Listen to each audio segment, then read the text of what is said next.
Okay, welcome back everyone for the third and final session of ICFA's virtual annual conference, where we'll be looking at mobilizing collaborative and collective action to promote principled humanitarian action and better manage risk.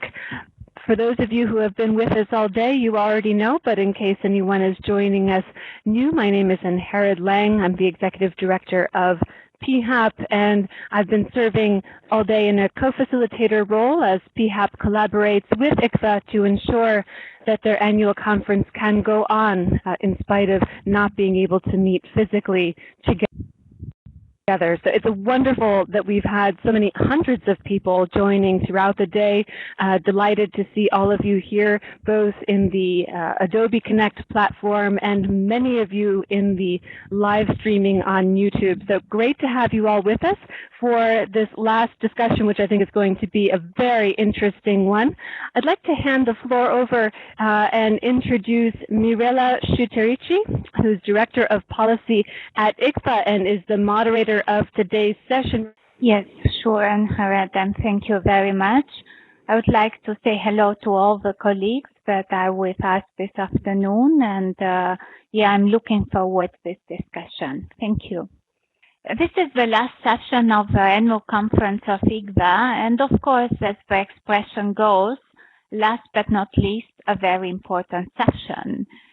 In the previous sessions, we heard from NGOs and partners on the challenges and issues faced and some of the recommendations on how together we can protect principled humanitarian action and better manage risk. This session will look at some of the ways forward and already ongoing initiatives mobilizing collective action among NGOs, member states, UN and other partners, including youth. I'm very glad to be here today with so many participants and of course with an excellent panel of speakers that I would like to introduce without losing time. So first I have Anna De Corsi-Wheeler, who is advisor for Article 36 and the International Network on Explosive Weapons. Anna previously worked as a senior analyst at the International Crisis Group, where her work focused on international humanitarian norms, law, and conflict prevention. She also worked for Freedom Fund, which is an anti-slavery organization, and prior to that, she was a fellow at Columbia School of International Political Affairs, where she worked again on conflict prevention. Before that, if I'm correct, Anna, you were also with New York University Law School, and there you were part of a team supporting the UN Special Rapporteur on extrajudicial executions. And it's also worthy to note that Anna started her career in Rwanda, investigating and documenting crimes committed during the 1994 genocide and working on post-genocide access to justice. So a strong welcome to Anna, and thank you very much for being with us today. The second panelist I would like to introduce is Diane Goodman, who is the Senior Coordinator for Sexual Exploitation, Abuse and Sexual Harassment at the United Nations High Commissioner for Refugees.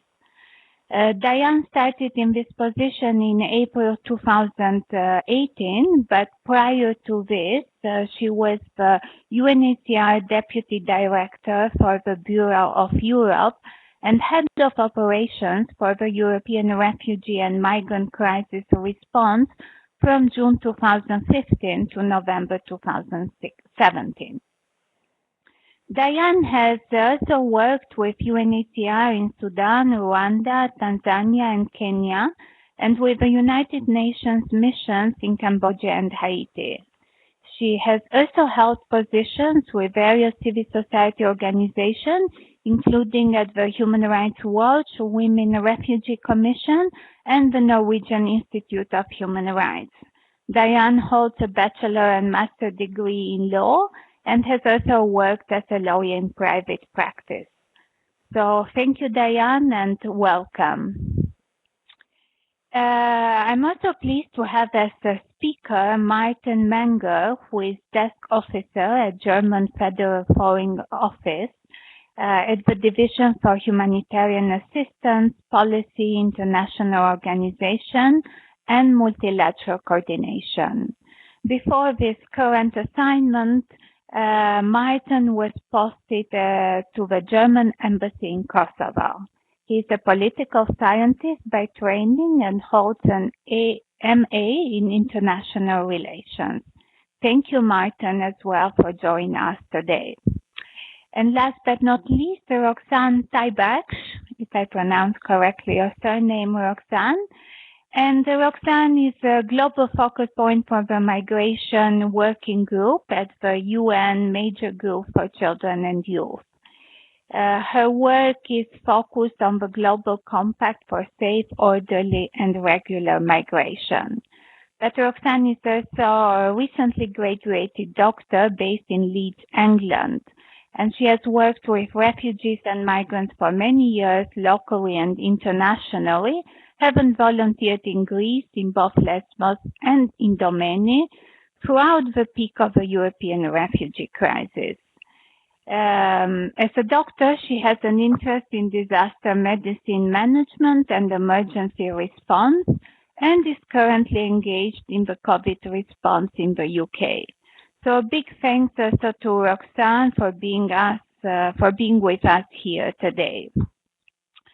Yes, I said it's a very privileged position to be with all of you and with our speakers today. And it's a bit difficult for me to start the discussion, but maybe I can start with Anna. Anna is following with the drafting of a political declaration on strengthening the protection of civilians from humanitarian harm arising from the use of explosive weapons in populated areas. Anna, what is the significance of this declaration, and how does it link to the discussion we have today on principled humanitarian action? Hi, Mirella, and thank you very much for that introduction. And I'd like to just take a moment to more broadly thank the ICFA team and everyone else who's made this possible under very difficult circumstances. So, as Mirella said, we are, as INEW, the International Network on Explosive Weapons, working at the moment on a political declaration to protect civilians from the effects of explosive weapons. As INEW, we have a large global membership as well as a steering committee that is made up of many humanitarian organizations, including Save the Children, Oxfam, PAX, and as well as disarmament organizations like us at Article 36 and human rights organizations. Human Rights Watch is also a steering committee member. So we're quite a diverse group, all very much focused on this issue of humanitarian suffering caused by the use of explosive weapons in populated areas. So before going very much in depth on the political declaration, I thought it might be useful just to pick out some of the reasoning behind it, why this has been chosen as an issue by us to work on.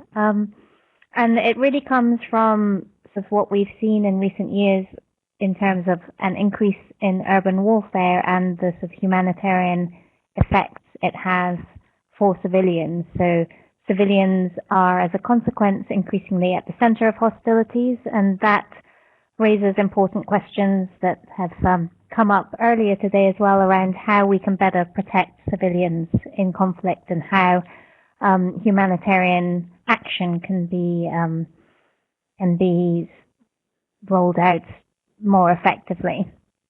So when we talk about urban warfare, we're thinking really in practice, we're seeing situations where weapons that were originally designed for use in open battlefields, so things like multiple launch rocket systems, are now being used in towns and cities where civilians live.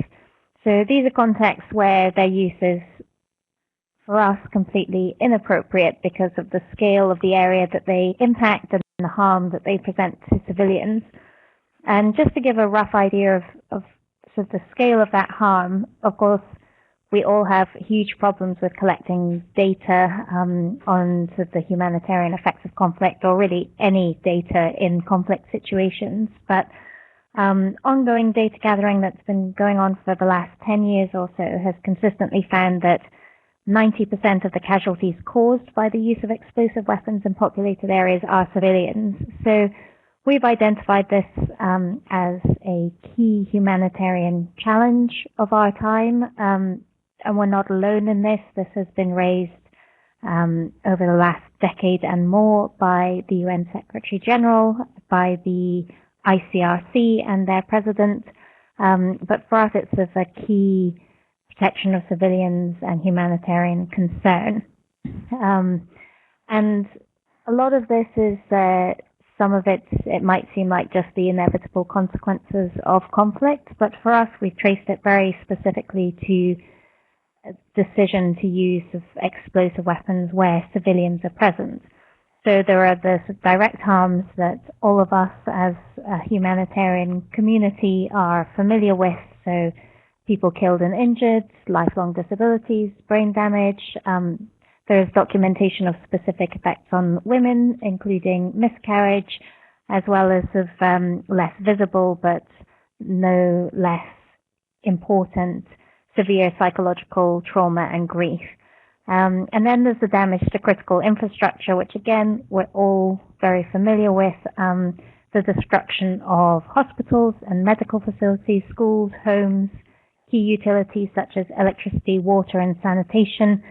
And the damage or complete destruction of this kind of infrastructure then compounds the harms civilians face. So what would be treatable injuries quickly become life-threatening when you can't access a hospital. Children lose out on education, people flee their homes, creating sort of waves of mass displacement. And again, there are specific impacts on women who can be particularly vulnerable in these situations. And so for us, the sort of aim of a political declaration is to address what we see as this very clear pattern of harm that the use of explosive weapons with wide area effects causes in populated areas. Since we began working in 2011, INU has been calling on states and other actors to recognize this harm and recognize it as a pattern of harm that is caused by the use of explosive weapons in populated areas, to strive to avoid this kind of harm, including by reviewing, strengthening national policies and procedures on explosive weapons, to work for the realization of the rights of victims, and to develop stronger international standards. And it's sort of here that we hope a political declaration will make a significant difference. And we're not alone. A growing number of states at the last count, it was, yes? Sorry to interrupt you, because Sorry. I mean, the information you shared is extremely relevant, and it's great to hear about this initiative. And indeed, ICSA has also joined the international network on explosive weapons. And we definitely need a renewed political commitment in terms of protecting civilians from the use of explosive weapons in populated area. You shared a lot about the initiative and why it is necessary. It might be interesting also for us to know a bit more about the drafting process and where we stand right now. Absolutely. And yeah, I think as with everyone, where we stand right now is sort of shifting day by day. But as I was saying, sort of we haven't been alone in our concerns, and as a result, over the last few years, the increasing political interest in addressing this issue has ended up in the sort of, leading of a initiative and a political process by Ireland to towards a political declaration that will address the harms arising from the use of explosive weapons in populated areas.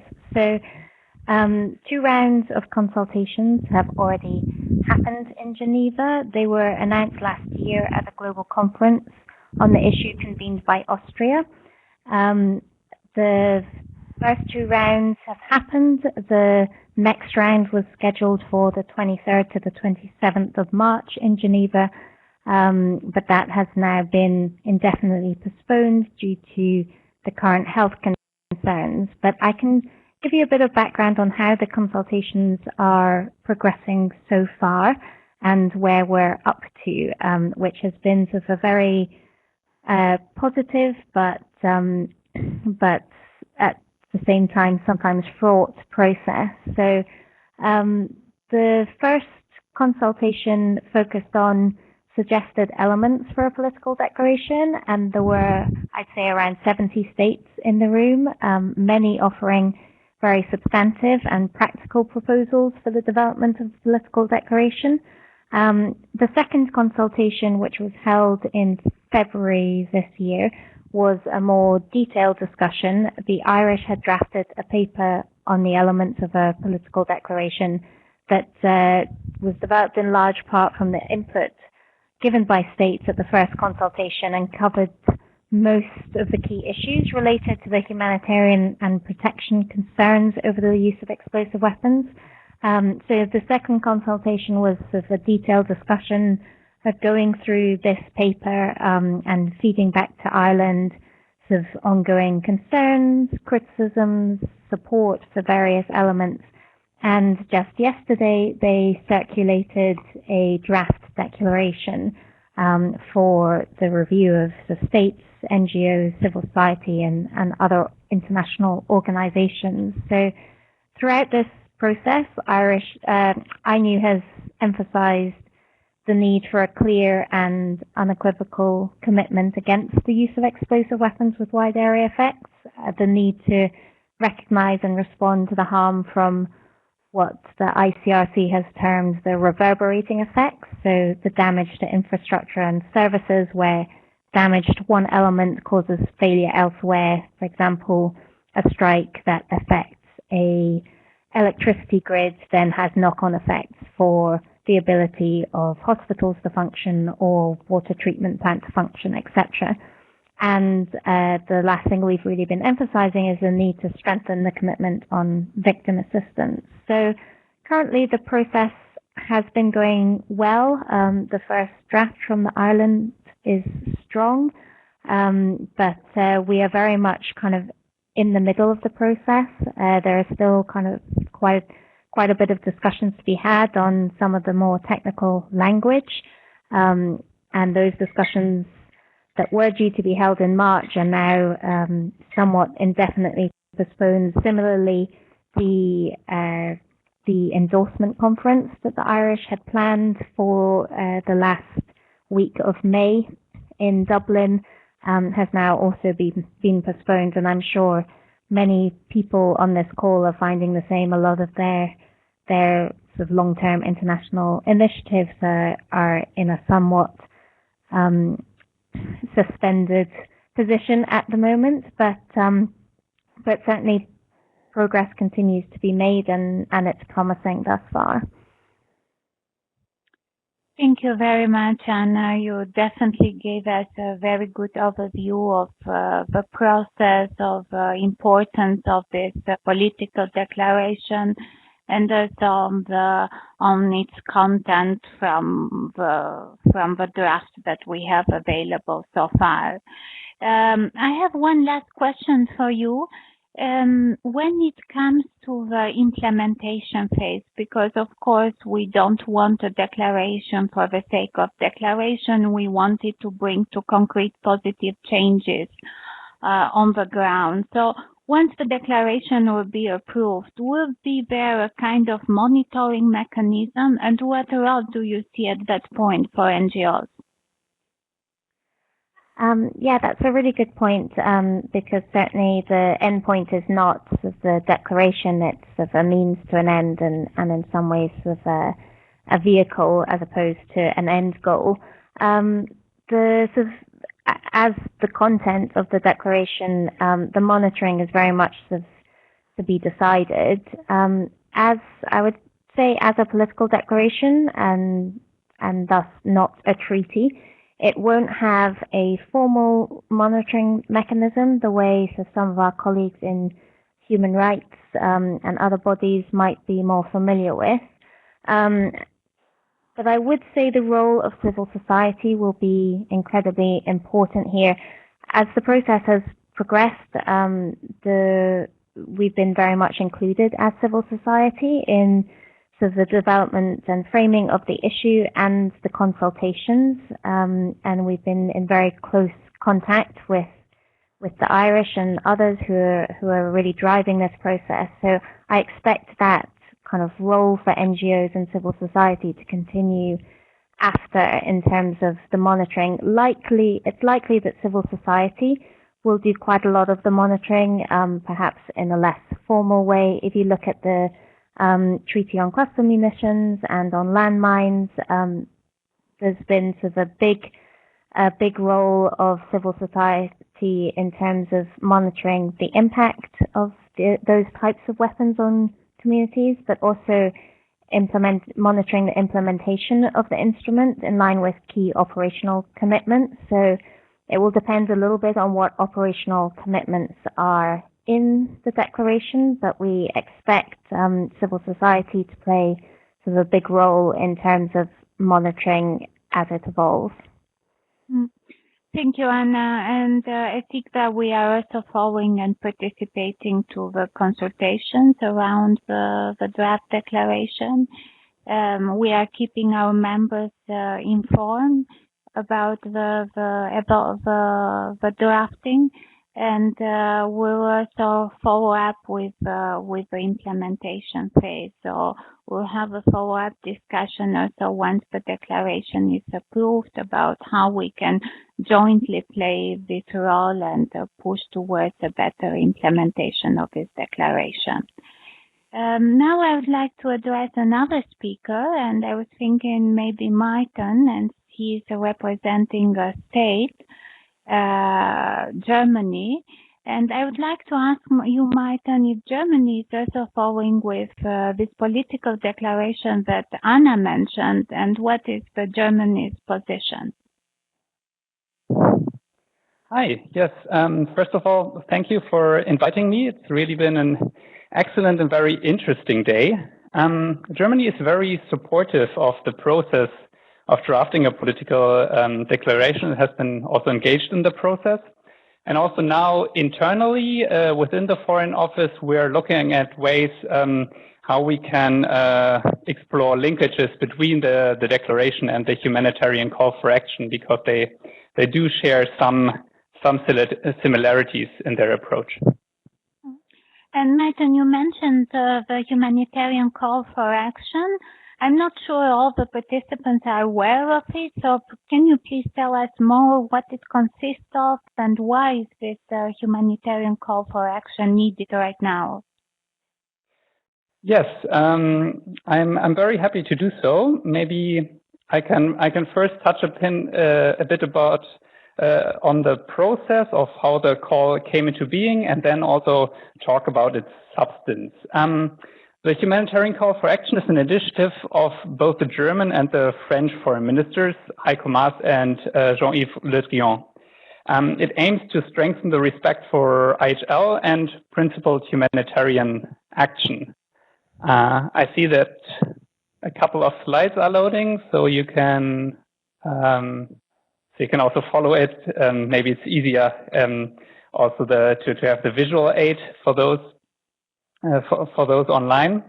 The reason for the humanitarian call for action is that we also perceive that the space for principled humanitarian action is shrinking, and that it's becoming increasingly difficult for humanitarians to do their work. And thus last year, when Germany came into the Security Council as a non-permanent member, Germany and France made humanitarian affairs, and in particular safeguarding humanitarian space, a priority of their twin presidencies in the Security Council last year in March and April.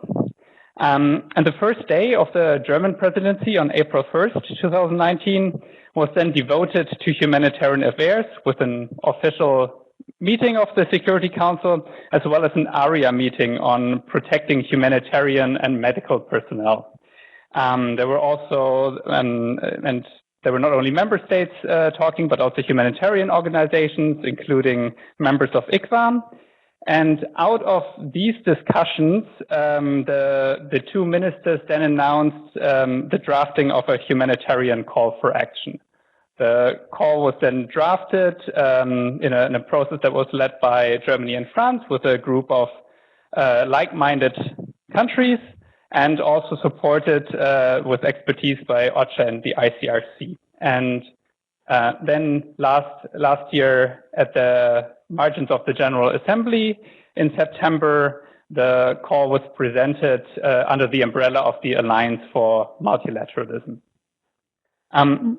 One of the key elements of the call is that it focuses to establish positive language to engage on IHL issues and humanitarian action, and really tries to put concrete measures forward.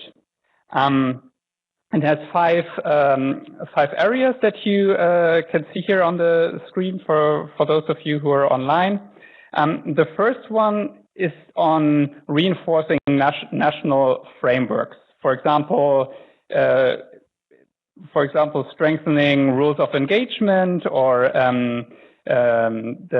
also national legislation regarding counterterrorism and sanction regimes that should be designed in a way to prevent a negative impact on principled assistance in order to avoid the criminalization of humanitarians. We have heard about this a lot already today.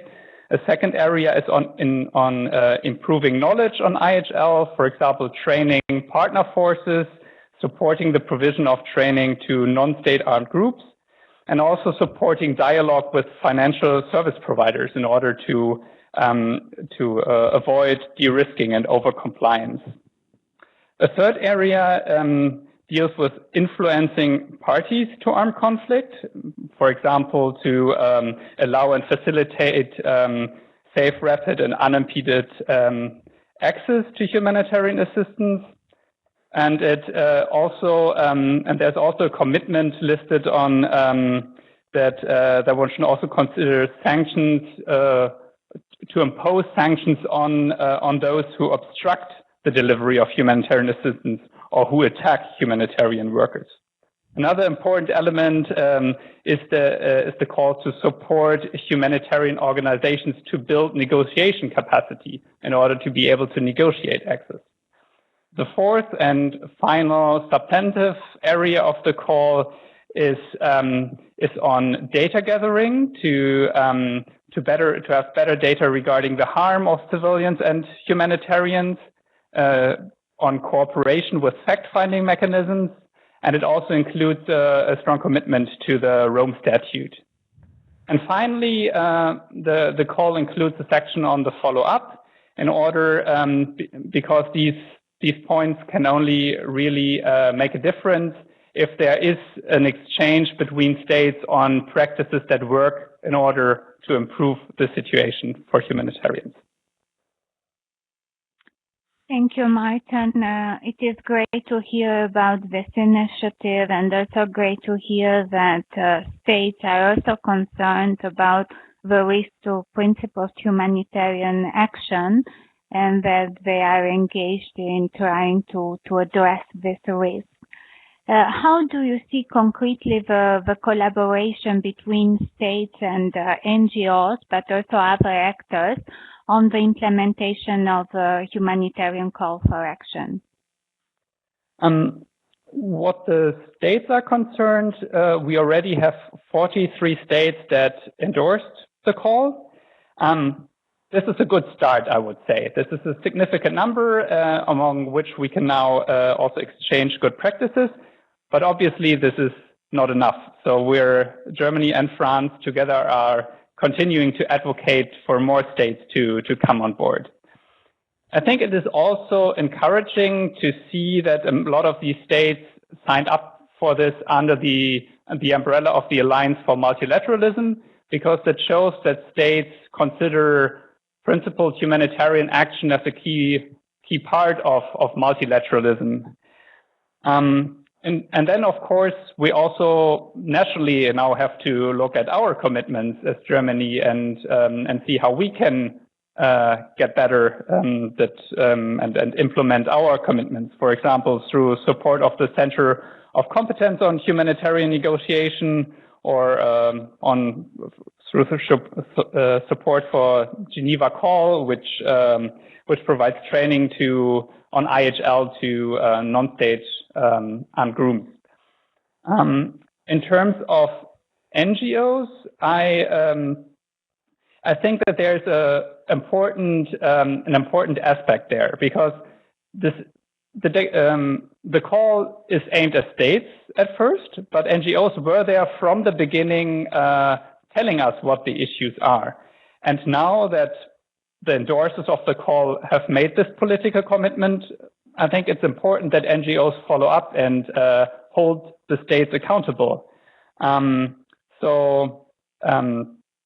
also, it is important, I think, for humanitarian NGOs to push for the implementation of practical measures.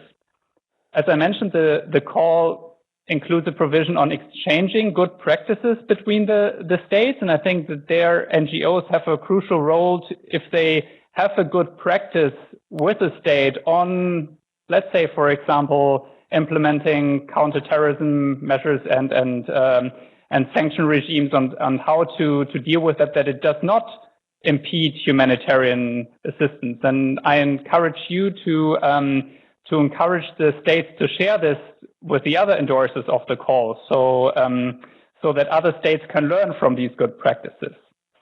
And then obviously for governments that haven't joined the call yet, we of course appreciate help to lobby them to join the call. And then finally, I think also consortia such as ICFA have an important role to play. I see there are 171 participants online now, and of course, having the voices from many NGOs, it helps to kind of bundle them and feed this information back to the level of the where the states discuss this. Yes, definitely, Martin, and we'll continue to follow up with you and be concretely engaged in this call. And you already gave some good hints about how we can work concretely together on this. You mentioned the exchanging of good practices between states, and NGOs can support in sharing some of the practices that do impact positively and ensure the principle of humanitarian intervention. I guess you also followed the previous session of the discussion today, and if you did so, you probably heard from the NGOs about the challenges they face to principled humanitarian intervention. What do you take out of this discussion for the next steps regarding the humanitarian call for action? I think there were a lot of challenges that were discussed, but I was also encouraged that there were some ideas discussed how things could work forward, how things could move forward. Let me maybe pick two out. There was a mentioning of a tri-sector meeting in the UK in the context of counterterrorism and sanctions, and I think such concrete examples where something works are really helpful to also explain to other governments how they could approach an issue that they see.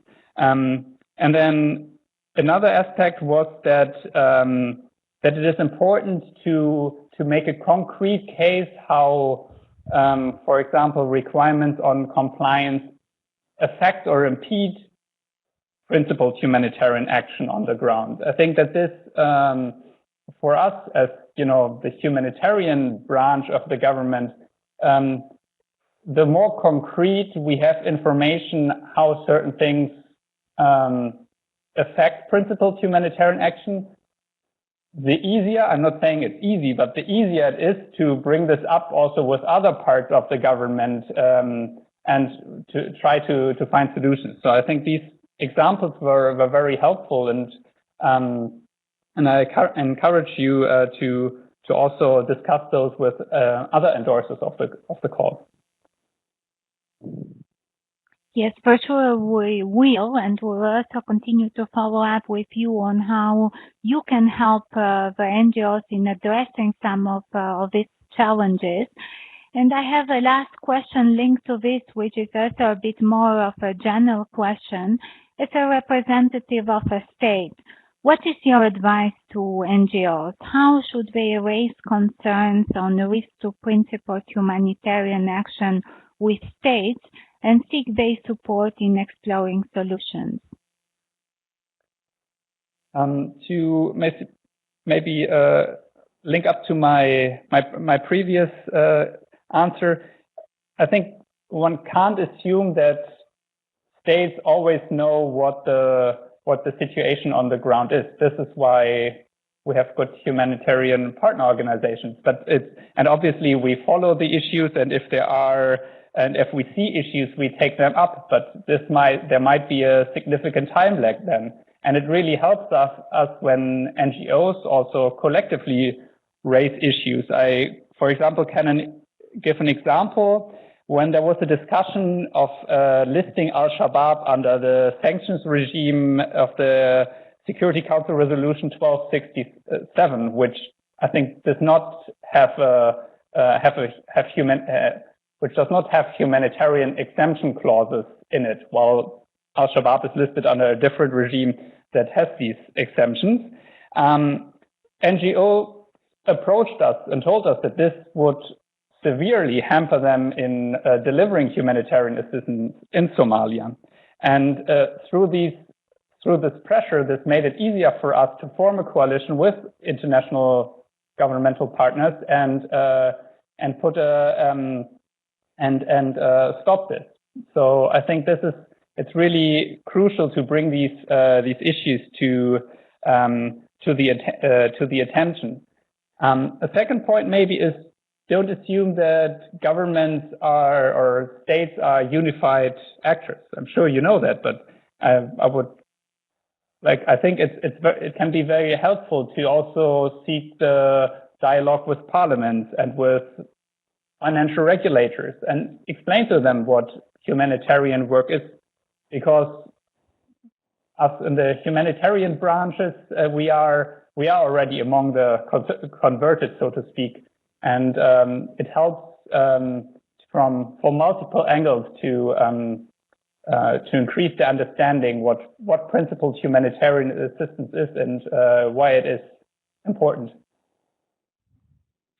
Yeah, thank you, Martin. I'm also looking at the comments of colleagues in the chat box, and there are some questions for you. There are also some concerns expressed by them that it's not only easy to work with certain states. There are also colleagues speaking about the role that local actors can play in this direction. So I hope that you also learn from this ICDA annual conference, Martin, and that you take some of the concerns that NGOs brought here in the discussion for considerations and solutions, and in the discussions with other colleagues in Germany, and not looking only within your ministry, but also, as you said, working with parliamentarians and other state authorities. So thank you very much, Martin. And then at the end of this session, would have at the end of this panel discussion, we'll also take some time to answer some of the questions that we receive from the participants. I would like to move to the next speaker due to the time restraints. And as we have spoken so much till now about external risks, I think it is high time to discuss also risks to principled humanitarian intervention, focusing on those risks that come from within the sector, such as, for example, risk of sexual misconduct by humanitarian workers. In here, I would like to ask Diane, whose work with UNHCR focus on this specific issue. Diane, how does UNHCR approach the risk to sexual abuse and exploitation and sexual harassment? Thanks very much, Mirella, and thanks to everybody for their participation. Which is, it's really great to see so many of you online and all the questions that are coming in. I also really want to thank ICFA and PHAP for turning this conference into a virtual one, because I think this type of connection and exchange is so important for all of us in these really difficult times. I know that for me, as I sit alone in my home office, it's really giving me something to focus on and to look forward to. So really, thanks a lot. It's been an amazing job that you've done. So turning now to your question on how does you, can you hear me? Oh, okay, sorry. Yes, we do. Okay, great, thanks.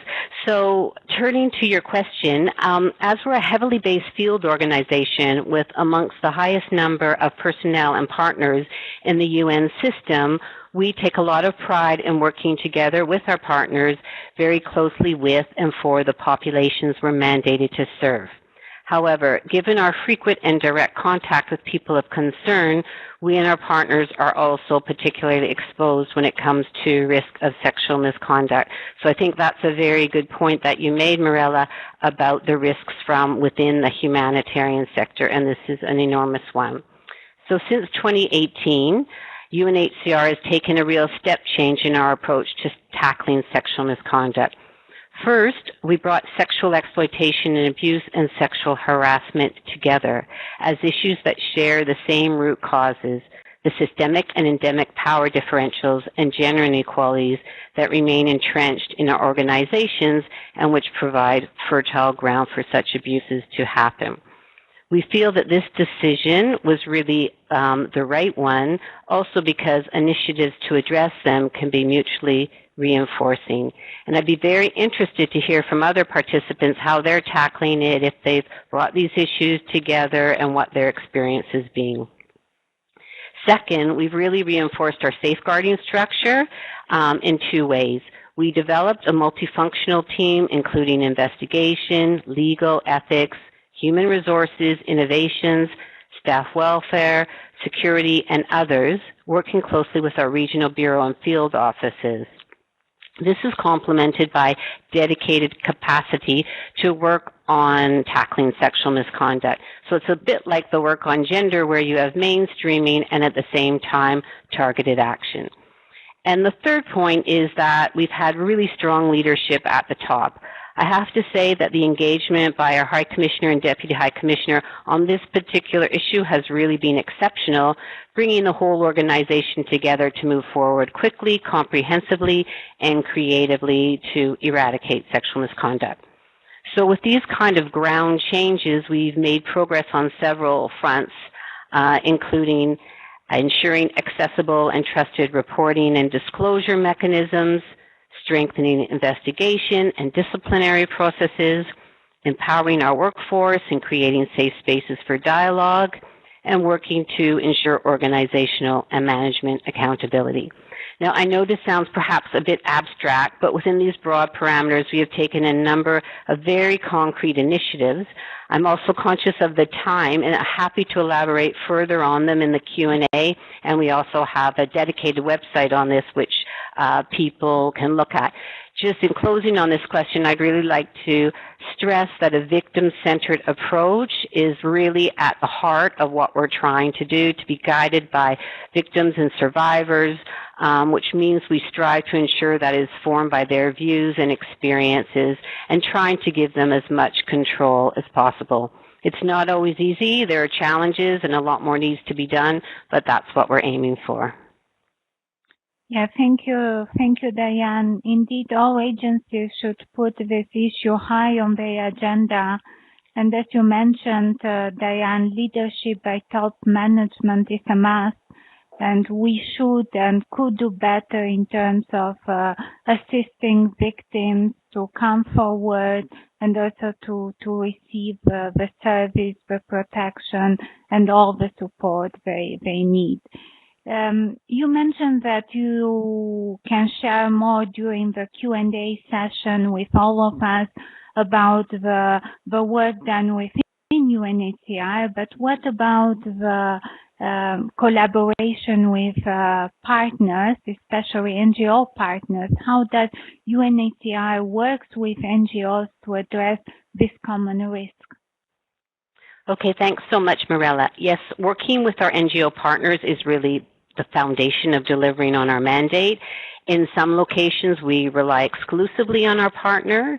We have more than 1,700 partnership agreements with over 1,000 NGOs, and we're working together in 130 countries. So that's a lot, and that doesn't even include some of the partners we work alongside of more broadly. But the point is that we are really all in this together, and the more so when it comes to sexual misconduct. As I've mentioned already, the worst impact of sexual misconduct is on the victims, being harmed by the very organizations which are supposed to protect them, or in the case of sexual harassment, being harassed by our own colleagues. And the ramification of one single incident can be devastating, particularly for the victim. But there's also a multiplier effect. It results in reduced donor support, reputational damage, losing the trust of the communities in the humanitarian sector as a whole, losing the trust of colleagues, and this in turn can lead to further harm to victims and more generally to the people we support as a humanitarian community. So that's why it is really, really crucial for us to work together on that. Sometimes we make a lot of distinctions between our organizations, but my experiences have been that the people that we work for don't. They see us all as quite similar. And on a more positive note, by capitalizing on interagency and wider partnerships working together and building on good practices, that's really the only way that we can make a difference. So at UNHCR, we've prioritized engagements with partners, and it drives the way we are taking on institutional roles. So as I'm sure you've mentioned, the High Commissioner is the champion for the Interagency Standing Committee, dealing with protection from sexual exploitation, abuse, and sexual harassment. And we're also co-leading with UNICEF Results Group 2, where this issue is being considered. So the collective area engagements are wide-ranging, and I'm just going to highlight a few. One is really to improve mechanisms to prevent transgressors from moving around the system. We're actively seeking synergies with initiatives such as the Misconduct Disclosure Scheme, which is developed by the Steering Committee for Humanitarian Response. We're closer coordinating between investigatory bodies and investigative support so we can really learn from each other. And we're working with other UN agencies to ensure the development of a coherent approach to assess and support the safeguarding capacity of partners. We recognize that one NGO partner might be working with a multiple of UN agencies, and we fully understand that NGOs do not want to have to fulfill different requirements in terms of their capacity to tackle sexual misconduct from different UN agencies. And in particular here, I'm referring to the rather heavy requirements of the UN Protocol on allegations of sexual exploitation and abuse involving partners. So what we're trying to do in the last months, we've been working towards a joint assessment tool to ease that burden on our NGO partners. And that's going to be circulated through Results Group 2. It was recently circulated, and we're really going to welcome your feedback on that. And then the third initiative is that I want to highlight the importance of joint training and capacity building. This is also part of the High Commissioner's championship. working really closely with other humanitarian entities. And again, I'd like to recognize that ICFA was fully involved and contributed. We've funded the development of an interagency training package on protection from sexual misconduct for partners. The package is based in part on some great materials prepared by IOM and fills a big gap in terms of harmonized face-to-face training on sexual misconduct. So to be a bit concrete, I would really like to take a moment to show a video called What If It Were You, which forms part of that package. Yeah, thank you, Diane, and thank you also for sharing this video with us. It's difficult to continue the discussion after seeing this video because it makes us really reflect on the consequences of not acting on time from our side. I see also some colleagues writing in the chat box, and I'm sure we can discuss about some of the questions and some of the comments during the Q&A part of this session. Diane, you mentioned the High Commissioner for Refugees being currently the Interagency Standing Committee champion on protection from sexual abuse, exploitation, and sexual harassment. You mentioned some of his priorities. What is he concretely bringing on the table to support these priorities? And are there specific initiatives you think relevant to share with us today? Okay, thanks, Mirella. And yes, I've watched that video many times, and it really impacts me every time. So since taking up his role as ISE champion, the High Commissioner has 3 interconnected priorities for his one-year championship. The first is to bolster prevention. The second is expand safe spaces. And the third is to promote respectful use of authority. However, as these priorities are interrelated, rather than have specific initiatives under each priority, we've launched a number of initiatives that might support 2 or even all 3 priorities. So is it okay now if I kind of focus on a couple, Mirella, that I think would be of particular interest to the participants?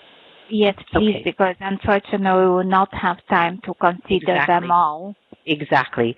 So very quickly, one is a training package which you've just seen. So that video is the video is part of a training package on protection from sexual misconduct. We were planning to train the trainers and roll out just as COVID-19 situation unfolded, but we're now looking at alternate ways to do this. And I have to say, this platform is amazing. Again, thanks to PHAP, so that makes me feel very hopeful. In addition, through our investigation and learning service, we'll be developing a specific e-learning on investigations for our partners.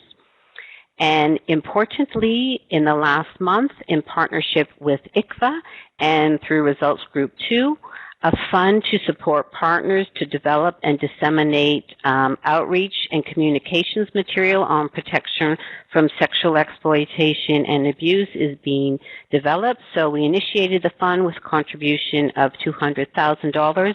We're really delighted about the partnership with ICFA. For their leadership and expertise will be an enormous asset as we move forward. So we're co-chairing that together. So please watch out for the announcement. And working on applications is something that we can really continue to do during this time of COVID-19. We've also developed a communications package for the principals of the Interagency Standing Committee, which uses this video and another video to encourage them whenever they talk in the field and with colleagues. So there's a whole communications package.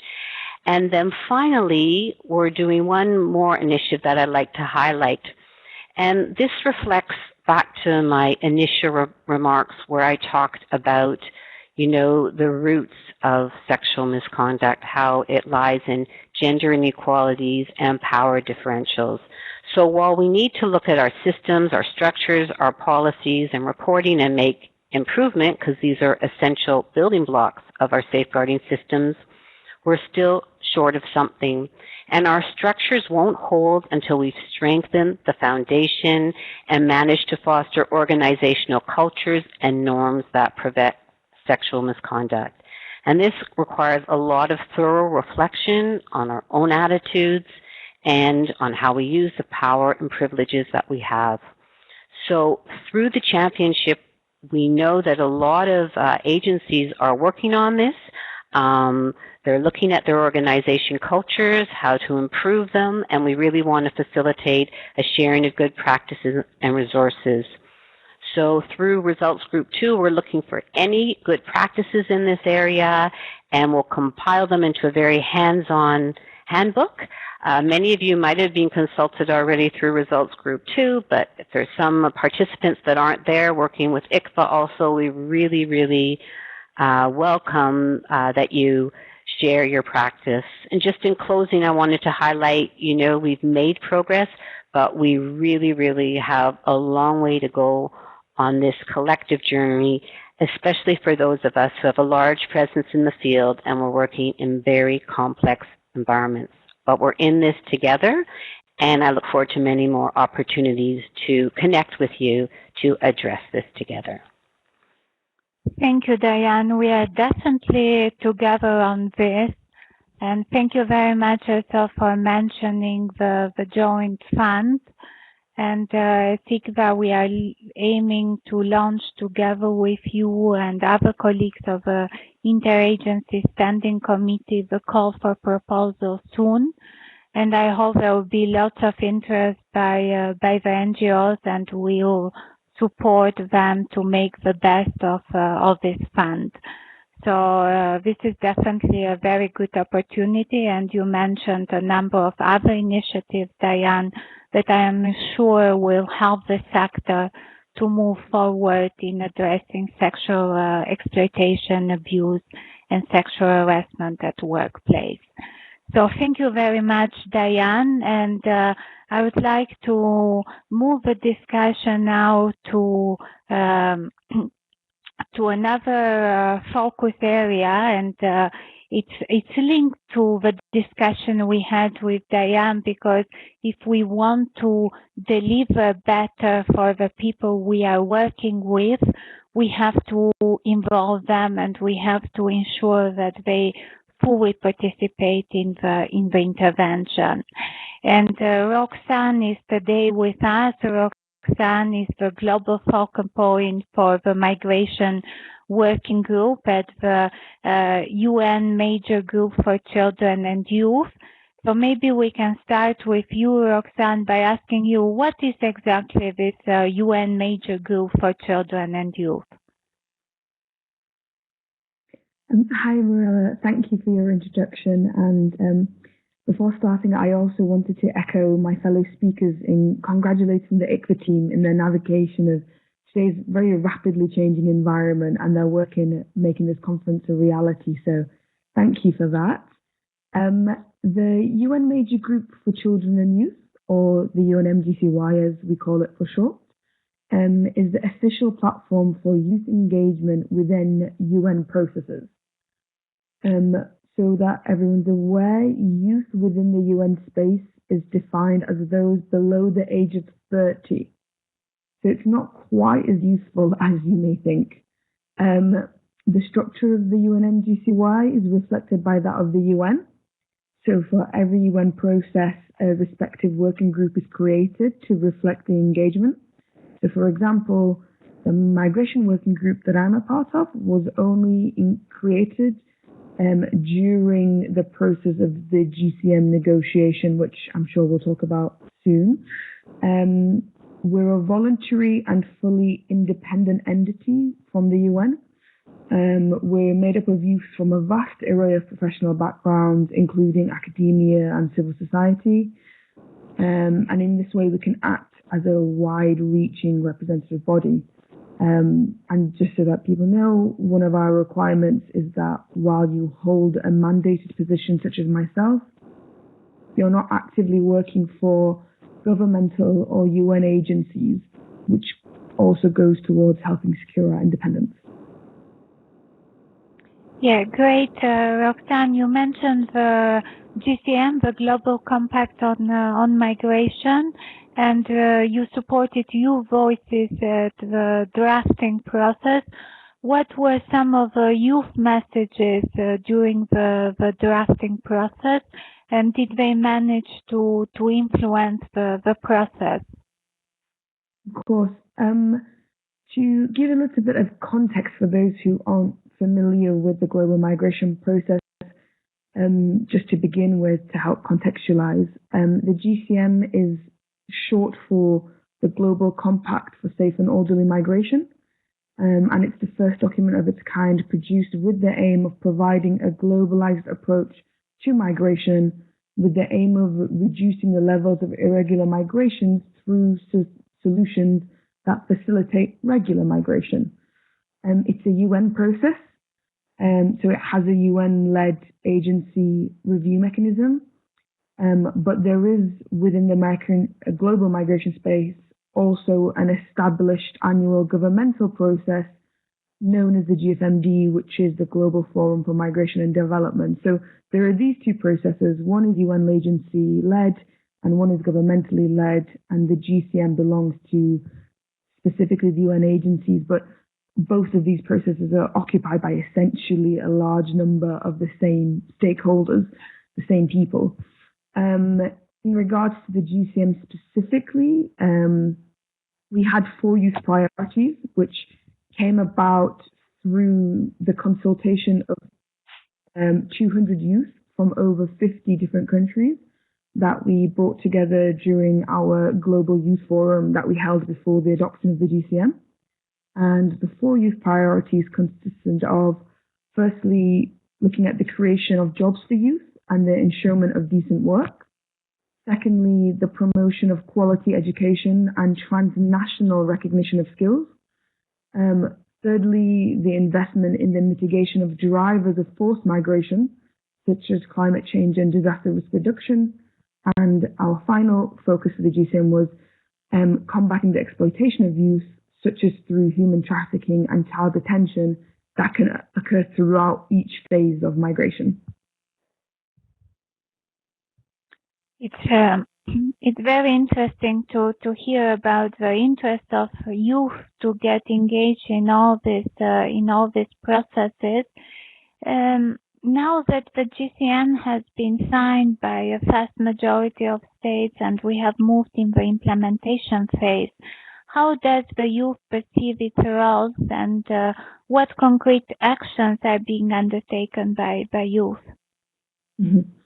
So I think the one thing to set the scene of really before going into saying what we will do next is the understanding that when we came into the process, there was no dedicated youth role, youth space, or youth representation at all within the whole process of the GCM. So our first call was really to fight for that space, guarantee that space, and build that space within the forum, which was the bulk of the work that we were doing. And now that we feel like we've been successful in that, and in terms of guaranteeing that, having it be something that's reflected with, funded participation of youth, our focus is going to be very much, it's a similar focus to what all the other stakeholders are going to have, because the reality is that now that the global adoption of things like the GCM, etc., have taken place, we're all really going to moving towards, regional and national levels where actually the legally binding decisions are made. And the GCM is a reference document. There's no legally binding aspect to it. So our main focus going forward is to focus on the regional forums.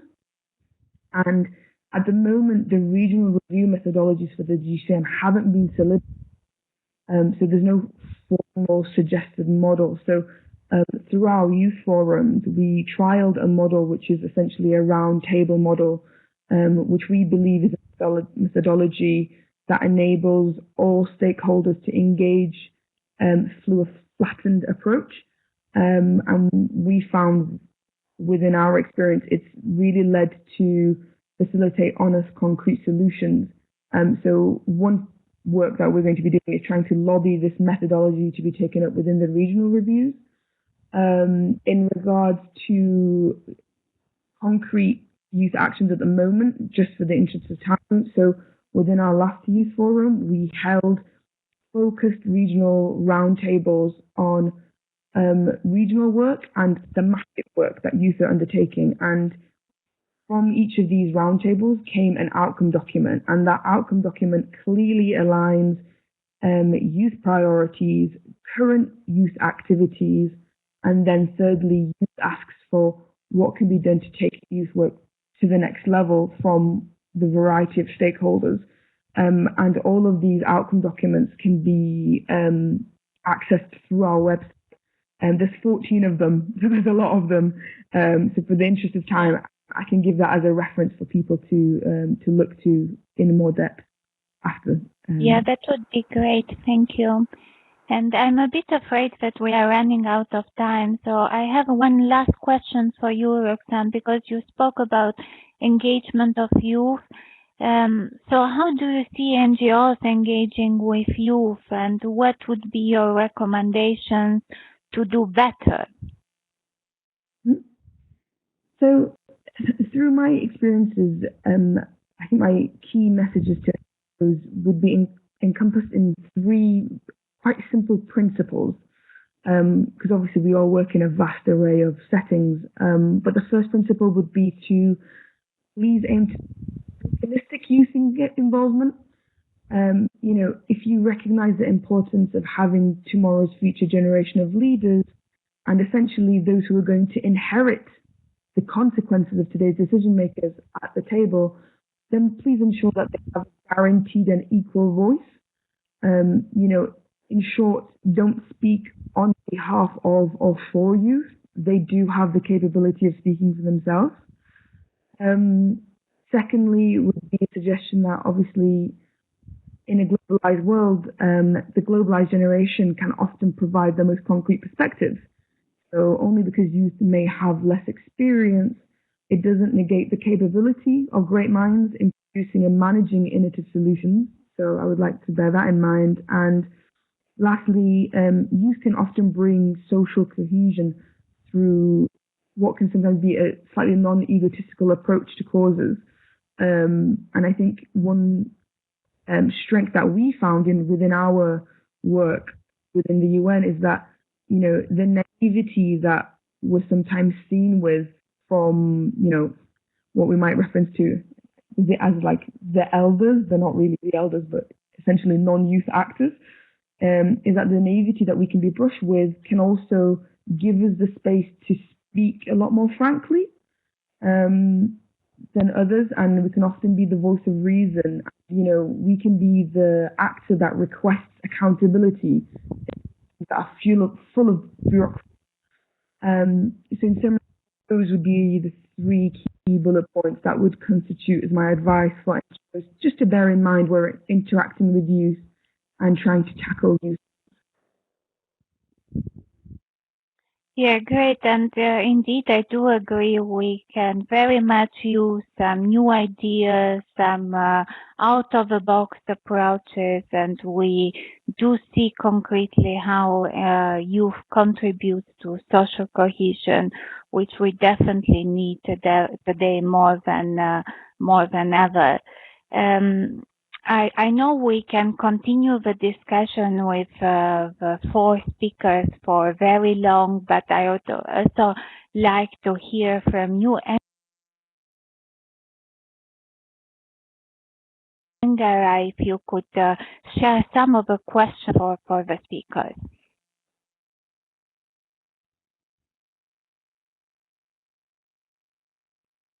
Yes, we have a lot of questions that have come in. Unfortunately, we won't be able to get to all of them. But as was mentioned, for questions we're not able to address live today, we will be aiming to follow up with our panelists so that we can hopefully get some brief responses in writing, and we can share those with all of you as part of the event follow-up. So yes, a few questions. First, we have a question from Asmat in Pakistan. This is addressed to Anna. And Asmat writes, is there any work on implementation of Article 36 with respect to non-state actors, specifically where the non-state actors have been declared illegal? Just wondering what are some ways that have been explored or could be explored to encourage non-state actors to observe these limitations over the use of explosive weapons. Then we have a question addressed to Martin. This is coming from Antonio. I will just bring it up here. Yes, so question for Martin. Could you give us a bit more detail on the states that have endorsed the call to action? Okay. Should we maybe go? Sorry, just a moment. I'm being told that that was already addressed in the chat. Okay, great. So let's see. So we actually have another question for Martin. This is from Lise. Lise connecting from France. Lise is wondering about the connection between the two first processes that were discussed. So she's thinking about whether you consider it to be good military practice to reduce the use of explosive weapons with wide area effects in populated areas, and wondering, should this also be included within the call to action? How do you see the link between those two processes? So that's a question for Martin. And then we have a question from Sophia, who is connecting from Libya. This is a question for Diane.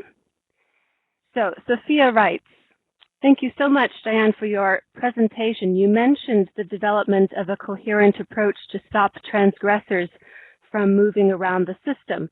One obstacle to it are national legal frameworks, which arguably aim to protect employees from abusive employers. However, organizations find that they have to seek informal ways to do their due diligence and ensure that they do not hire perpetrators, particularly when working in the field. Is this something that's been discussed, this issue, the obstacle that's presented by national legal frameworks? So that's a question, again, for Diane from Sophia. So now back to you, Mirella. Yeah, thank you. And Harriet, maybe we go first with the question to Anna, the work with non-state actors on Article 36. Hi, Mirella. Thanks for that. So on the question of non-state actors and their use of explosive weapons, so as of a basic principle that all of us are familiar with in international humanitarian law is the idea that you don't wait for your enemy to agree to certain standards. You commit to standards on the basis of commitments to protect civilians. And so in one way, sort of, I'm wary of states that may seek to sort of shift some of the sort of concern about this onto non-state actors, because a lot of the harm to civilians that is being done by states. That said, you can't deny that non-state actors have sort of a very big role to play in the use of sort of explosive weapons and the harms they cause to civilians. So we believe change is possible. We think sort of normative change by states is possible, and there are examples of states and non-state actors adopting stronger standards in certain conflicts, so they're sort of aimed to protect civilians. And if this is of interesting to you, I'd urge you to read some of the work and some of the reports done by Geneva Call. I think at the very end of 2017, they released a report on non-state actors and their sort of policies and practice with regards to protecting civilians from explosive weapons. So there is sort of evidence to suggest that it is possible to encourage non-state actors to get on board with some of the restrictions of explosive weapons that we are encouraging. That said, cautious of making this seem like this is a non-state actor problem when states are sort of a very big issue for us, and certainly sort of waiting for everyone to get on board with this idea we wouldn't see action. So I think it's those who believe in it can commit and set an example to others. So that would be sort of my very short response to that, but it is an issue that does come up and we do think about. Thank you, Anna. Indeed, it's a concern, and it does not focus on only non-state actors, and we have to work jointly to address it. I would go to Diane maybe now to address the question about the legitimate interest of protecting personal data, but how does that affect the prevention of sexual abuse and exploitation and sexual harassment? Okay, thanks very much. I mean, that's a good question, and it is a challenge, I have to say, some of the national legal frameworks in terms of preventing transgressors from moving through the system. Within the UN system, for UN colleagues that perpetrate such acts, there is a database which is called ClearCheck. So in that database, those that have been found to have committed sexual misconduct or who resigned during the course of an investigation, they are indicated in that database, but that is only for UN employees because we're not bound by the same national laws. At the same time, as I mentioned previously, there's the Misconduct Disclosure Scheme of the Steering Committee for Humanitarian Response, which is not a database, but it's more of an exchange. So we're looking, for example, at UNHCR, how we can also adhere and link to that scheme. And they've been able to have a number of national NGOs also adhere to that scheme. So it does reflect that with a consideration for the national laws. So those are the two main ones I know of. I know that DFID is also looking at humanitarian passports. So there's a few different ways, but you have actually highlighted a significant challenge. It is indeed a challenge, and if I can add, Diane, I know also the misconduct disclosure disclosure scheme has done some work to analyze the legal framework in different countries and see what is possible and what is not in terms of sharing information to prevent sexual abuse and exploitation from reoccurring. We can also share this information with all the participants in the written documents following the conference. Martin, very quickly on the connection between the political declaration and the humanitarian call to action. Yes, I try to be brief. As I mentioned before, there is definitely a link there, I think. Obvious overlaps in terms of focus building on existing legal norms and focusing on concrete measures to improve the situation. I think they come from slightly different angles, and since I'm not an expert on on the political declaration, obviously, please correct me, Anna, if I say something wrong. But I think that the political declaration comes more from the angle of protecting civilians, while the call for action comes more, it's a bit broader and looks more at safeguarding humanitarian space in a lot of different areas. But I think there's some room for exploring the synergies more, and as I mentioned at the beginning, internally in our ministry, because these are also processes that are followed in different departments. We have started to link up also more closely to see how we can, in the follow-up now and in the processes, see how these, if there are, and what kind of synergies there are between the two processes. Thank you, Martin. I'm really glad to hear that the ICVA annual conference contributes also in better bridging the different departments at your ministry, and this shows also the proactive role that NGOs can play in making states, in ensuring this whole of a government approach, of course, and making states also more accountable, I would say, to their responsibilities.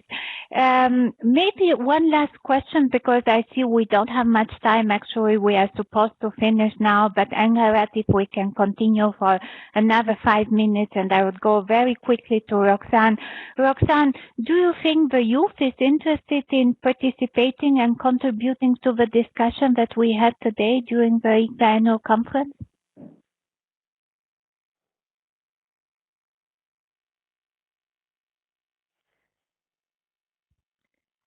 Sorry, Roxanne. There you are, bringing you in now. Over to Roxanne. Perfect. So I'm so sorry. I'm just reading the question because my internet just cut out at that moment. I can repeat the question, Roxanne. Do you think the youth is interested to participate and contribute to the discussion similar to the ones that we had today during the ICVA annual conference? Perfect, thank you.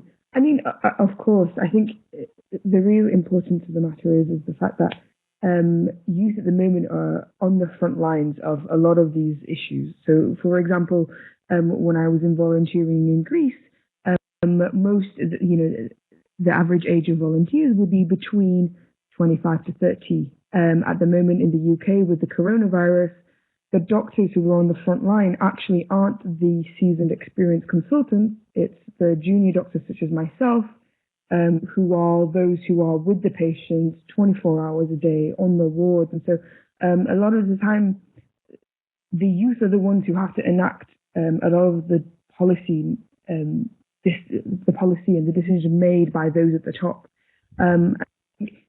We, in a lot of systems, we have a very much a bottom-down approach. And as much as I very much appreciate the need for certain hierarchies within disaster settings, I think the thing that we need to really focus on is creating a very receptive model in which, as much as information is passed down or decisions are passed down top down, there needs to be a really accountable and open method of feedback to go from bottom up. Or else, we're not really measuring all of these interventions, etc., appropriately. So I think a key element of youth focus would be not necessarily, if we're not in those decision-making seats, there should always be an ability to create feedback and methods for youth engagement to actually, really measure all these decisions that are being made at the top. So I think that's a really key element that youth can play in a lot of field work and groundwork in the range of scenarios mentioned throughout today's conferences. Thank you very much, Roxanne. And this is also something that we need to reflect in the future, how to better engage youth in our work and what is the role that they can play in ensuring principled humanitarian action and holding us accountable to the principled humanitarian intervention. So I think if it is okay with you and Harad, I would like to highlight one or two main messages that I got out of this rich discussion. And yeah, I regret we didn't have more time to discuss further with all the speakers because they had a lot to share, and I would like to sincerely thank all of them. But what I took away from this discussion is that indeed there are many interesting initiatives that are ongoing, and we need to better collaborate and coordinate among ourselves to ensure that they are followed up properly by us, that NGOs are able to play their role. We heard about the need to address risk coming from within the sector itself, and we focused in specific to sexual exploitation and abuse by humanitarian workers and sexual harassment at workplace, but we can also think about addressing cases of fraud. So again, these are issues that should be in our common agenda and of high priority.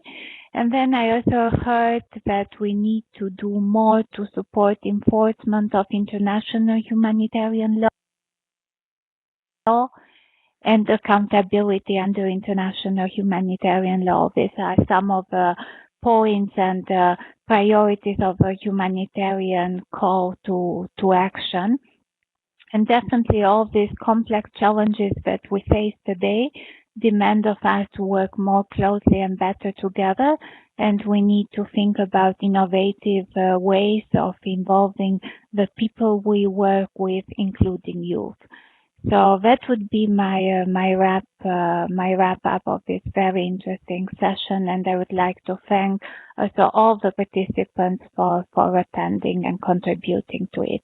Over to you, Anne Harad. Thank you very much, Mirella.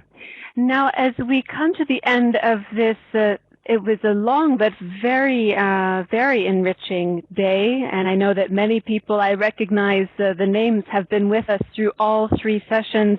It's my pleasure now to hand the floor over to Roger Yates, who's Regional Director for Plan International, covering East and Southern Africa and the Middle East, and he's joining us now in his capacity as chair of the ICFA board. Over to you, Roger.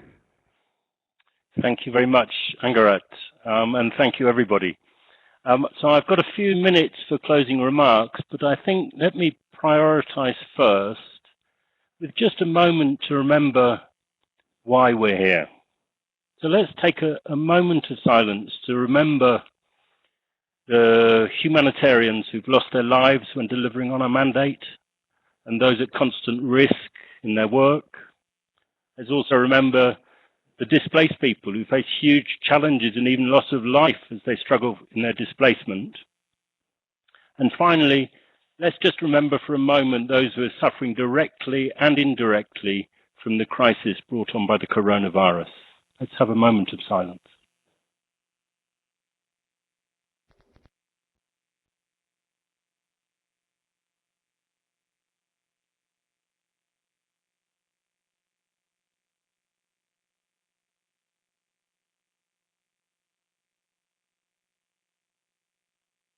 Thank you. Next, I'd like to just offer a few thanks today. It's been an incredible achievement to turn what just over a week ago was to be a face-to-face meeting of 180 people into a brilliantly choreographed virtual event with excellent speakers delivering on time and all the arrangements done so well. So first of all, I'd like to really thank all the speakers and facilitators for their efforts, for their time, for their clarity and for their thoughts. And I'd like to thank Sarah Mardini for allowing her moving story to be told at the beginning. I'd really like to thank Angarat and Marcus and PHAP colleagues for putting this together. The technical running has been so good, and I know, having had Marcus taking me through sound testing, his calm organization has been really helpful. So thank you both. And I must thank Ignacio and the ICFA Secretariat, who have been supporting members to deliver on its mandate, and really, despite all the problems, they've delivered this conference. And particularly, I'd like to mention Nishani, who's really been the one who turned this round with everyone's support. So thank you to all of you. And lastly, thank you very much indeed for all the participants, all of you who've been on and off all day and staying on. I know all sorts of time zones and you're still there. So thank you very much indeed. A few thoughts of what I've heard today. First of all, I think this annual conference shows that we as a sector are agile. The fact that this conference could be delivered in such short time with the difficult circumstances is really a story that we see every day on the ground of humanitarians delivering incredible things in incredibly difficult circumstances. So personally, I was very proud to be an ICFA board member, to be chair, and to see this performance today. Second, I suppose, just remembering COVID-19 doesn't suspend our principled intervention.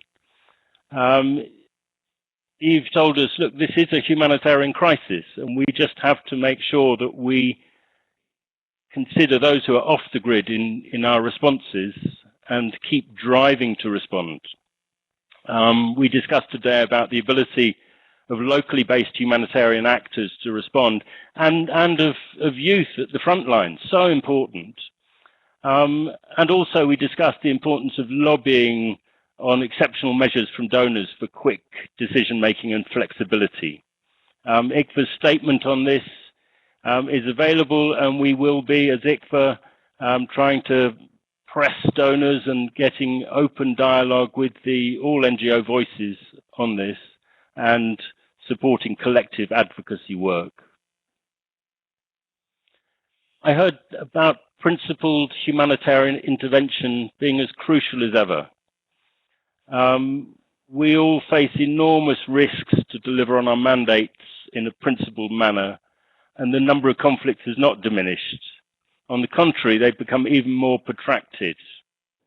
Gloria reminded us of the realities of physical safety and sexual violence that women and girls face in conflict settings.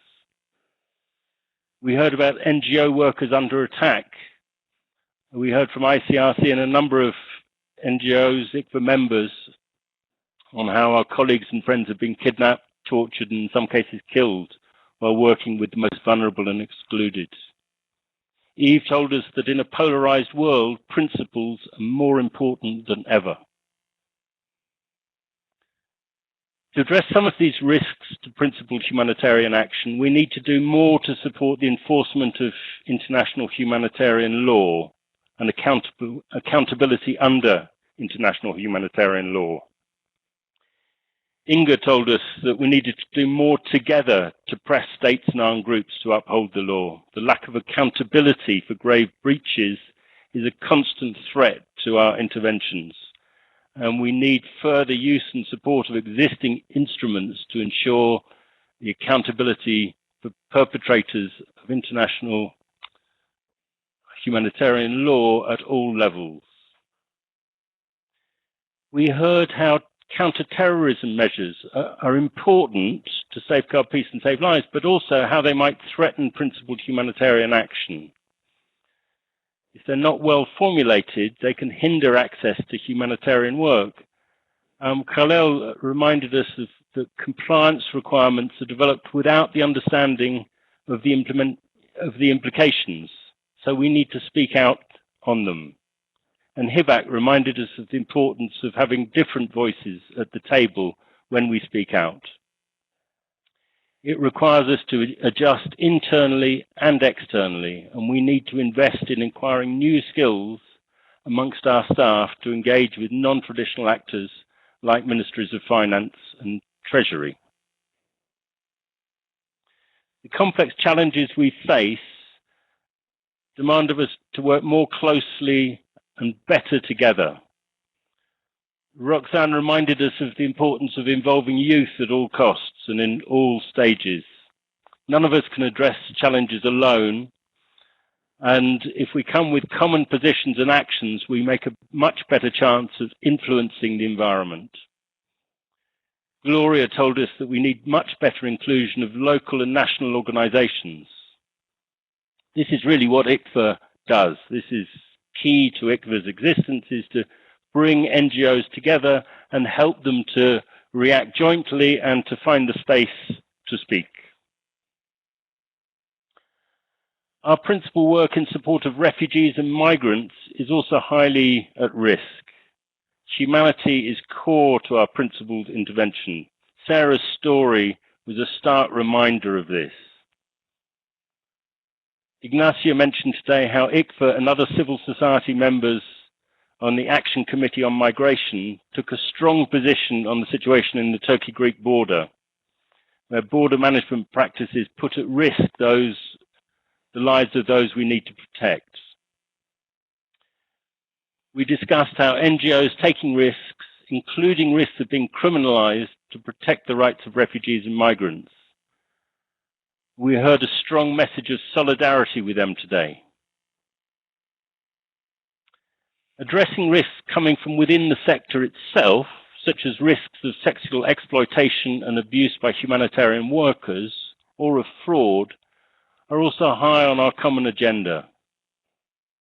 In addition to those direct risks to principled humanitarian intervention, those internal risks really need to be challenged from inside. Cases of sexual exploitation and abuse by humanitarian workers are severe violations of human rights, and there should be no impunity for the perpetrators. And Diane reminded us of the importance of recognizing the root causes of unequal power and abuse of power, and the need to be guided always by victims and survivors, not just to be self-referential. We heard a lot of references to operational external risks, and to address many of them, we need a renewed engagement to the core commitments of the Grand Bargain. We're operating in an ever increasingly challenging environment. Resources are reducing, and we often have to invest heavily on administrative work to access those resources. The Grand Bargain commitments are more relevant than ever, and despite some progress being made, a renewed engagement on the core commitments, such as multi-year flexible unearmarked funding, is really important. It was good to hear Bjorn committing to bring discussions into the Grand Bargain and to complement, not duplicate, existing efforts. And I think ICFA's paper on ICFA's call for less paper, more aid should also remain the core of our joint advocacy. Donors should support an environment where NGOs are not pushed to compete for funding, but work together in complementarity towards solutions on the ground. Sustainable investment on institutional capacity of local actors is a must. And I think Hibak's talk of the move from workshops to institution building and a truthful commitment to localization, meaning the support for the institutional capacity, is really important. It's also critical for NGOs to understand how to better manage risk, and that doesn't mean reducing risk to zero. It means being more intentional in the process of identifying risk, developing controls, and embedding good management practice. Jeremy told us that to embed risk management is to put trust at the center. And Jean-Francois reminded us to keep the focus on people in need while managing risk, not simply to become focused on the risk themselves. Always keep perspective. On the donor side, NGOs welcomed a more honest discussion on risk sharing. There is no partnership without risk sharing. So while we talked a lot about risk transfer, this idea that we need to work together, recognize what the risks are, and really share is so important. And Philip gave us the donor view that people need to contradict us being the donors, and reminded us of the need for our leadership to challenge donors.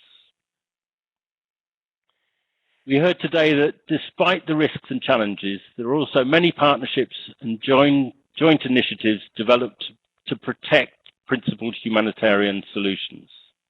They're very concrete. It's encouraging to see how states are engaged with NGOs in the normative, political and practical sense. We heard about states' initiative to reduce harm to civilians caused by explosive weapons, about the call for humanitarian action, and various initiatives by members and partners to protect principled collective action. As Jeremy said, collective action is key. Now finally, to ensure that these initiatives really work for the benefit of people, we need to continue investing in partnerships. Now, ICFA is working hard now on a new strategy that will take the network up to 2030. And we commit to follow up on all these important points that came out in the discussions. This is a crucial moment to reflect on how, by working together, we can enhance the quality of our intervention at the benefit of those in more need. Our mission as ICFA is to make humanitarian action more principled and more effective.